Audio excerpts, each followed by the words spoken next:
So, and I wanted to, and I just came across it. He gave me that one day when I was journaling. Very interesting. Which leads into the last part that Cassie's got. The very last sentence. Oh, that's okay.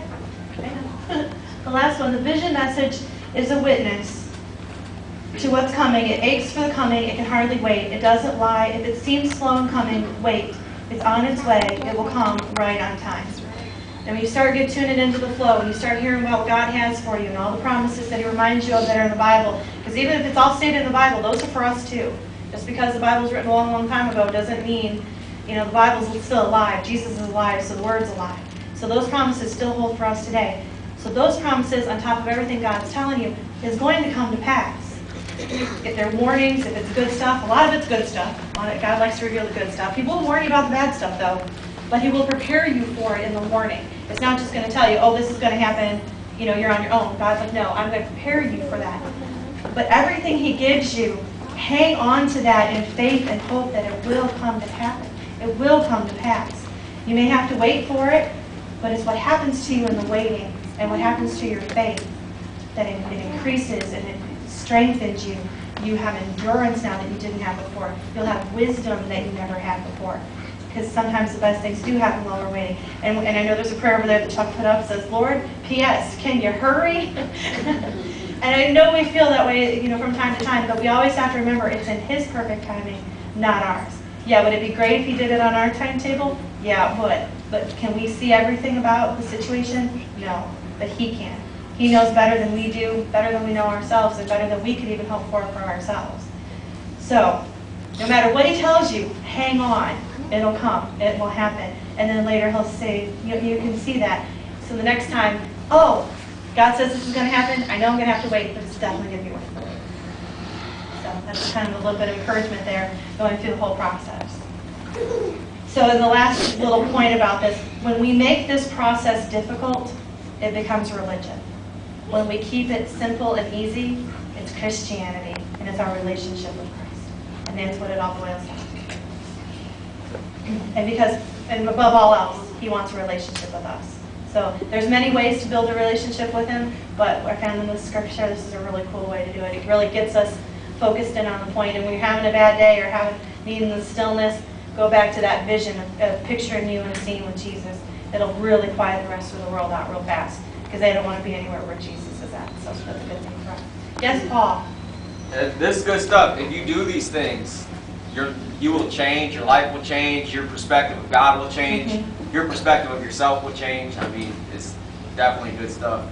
You won't look at things the same anymore. No, I mean, you see people like, wow, they're so spiritual, or they're really close to God. That's because they're taking the time to do these things. They're taking the time to sit and quiet themselves before God. And when they read the Word, they're not just reading it over. They're reading and thinking about it, and closing their eyes and meditating on it. Jesus, show me what you're like and why you did this the way you did, or why you said what you said here, and write down what He shows you. I mean, it would definitely transform your life. Yeah, the situations that you go through, and you may be freaking out about things now, like, oh my gosh, it's really bad, it looks really dark. But once you start realizing that it's God's problem, He's going to take care of it, and you just have to trust Him for it, no matter what you get thrown, no matter what gets thrown at you, you can handle it, because God's the one handling it. We just have to have the faith to give it to Him and then take our hands off of it and let Him deal with it. Because He's already won the battle. That cross proves it. That cross is empty up there because He's not there. He's alive. He's got power, and we have to tap into that. We have to realize the power we have in Him. And through this, you're going to start to see, I am a child of God. He loves me. Some of the best journal entries I've gotten is that, I love you. You're mine. I chose you from before the beginning of the world. Scripture says that. So if you ever have a doubt that what your journaling entries are, if they're real or if they're from God, go back and look in the Scripture. It will tell you, you'll be able to see Scripture come out in your journal entries, even if you've never read that passage before. And now, one thing that we got to add to the journal entries. When you go to journal, find 3 people that you trust and knows God. Have them read it, not for what God has said for you, but to let you know if this truly is God. And where there's 3 or more witnesses, it's so. That's the reason for it.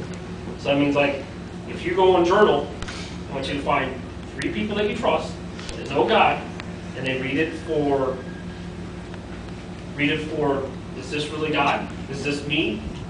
And you'll know if it's the devil, because it won't have anything good to say. You'll know it's not from God. If it's not positive, if it's not uplifting, if it's not encouraging you, then you know that it's not from God. If he tells you to go out and shoot the preacher the next week, if he tells you to shoot the preacher next week, that's not God. Hey, that's not nice. That's not God. That's not God. That's the devil. God's not that. God And if doesn't you're want one of the three that get chosen to read something over, don't freak out that you may not know the Bible from cover to cover. As long as you believe that it lines up with what Scripture says and you believe that it's positive and good, then you'll be okay to read that with somebody. Yes, Mr. Jeff? Yeah, sometimes it's not always journal. Paul knows it, Chip knows it, Bob knows it, and I know it because I've written a couple songs already. That it can come out in song too. Absolutely, absolutely. God, well, that's one thing that Chuck and I talk about. This isn't the only way to go about hearing from God, but if you've never done it before, it's a great way to start, because God will talk to Chuck differently than he'll talk to me. And if you're writing songs, or like Paul, you're singing and you're up here and all of a sudden you go into something else, we know the Spirit's leading you somewhere different than where you were before, what you may have planned. He's going to come out in any way that you allow him to. Whatever area of your life that you are surrendered to him, that you're yielded to him, he's going to come out through that. But you have to get out of the way in order to let that happen. So if it's in a song or through music, or if you're just sitting there praying with somebody and all of a sudden all this stuff comes out, you know that's not from you. You know that's God giving you the words that you need to say. Poetry, writing, painting. Absolutely. Drawing, poetry, anything creative. That's where the Spirit flows through us, is through the creative side. Yeah, and the closer you walk to him, like Paul was saying, the closer your walk becomes with him, you're aware of him all the time without being aware of him. I mean, it's not like you're not like reverent and all the time. It's just part of your life so much that it's just like being with a friend. Absolutely. And like every time I get alone, the Lord's there with me. I'll get in the car, be going to the store, and you're with the Lord. Yeah, because he's always with us. And you finally get to the point where when somebody will leave the cabinet open above your head, and you'll stand up and bump your head pretty hard. And when you do that, and a cuss word doesn't automatically come to mind, you won't have any pain either. That's a good level of language, man. And this brings up to a point, and I'm going to be the first one to raise my hand. Who struggled with sins that come back? I tell you, we nailed that on the cross. I nailed something on there. But I'm going to tell you this. The more you do this, the less likely you're going to do that. Because then you're drawing into God. You're getting closer to God. And where there's light, darkness can't abide. So the more you get into God's presence, the more you seek Him during the week, not just here on Bob and Deanna's lovely message and Paul's lovely messages on Sunday, our responsibility is not just here.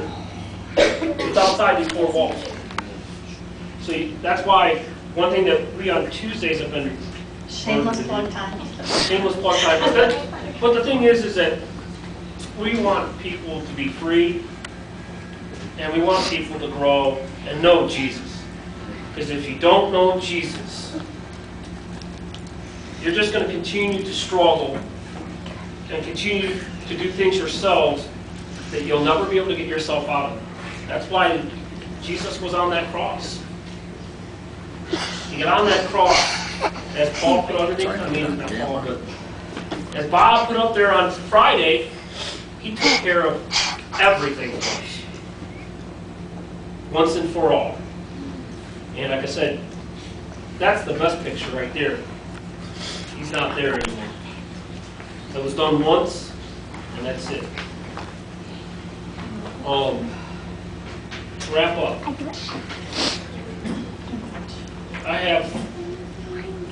if anybody needs any prayer and wants to go forward and really get to know God on an intimate level like we should, we will pray with you. So at this point in time, anybody needs any prayer?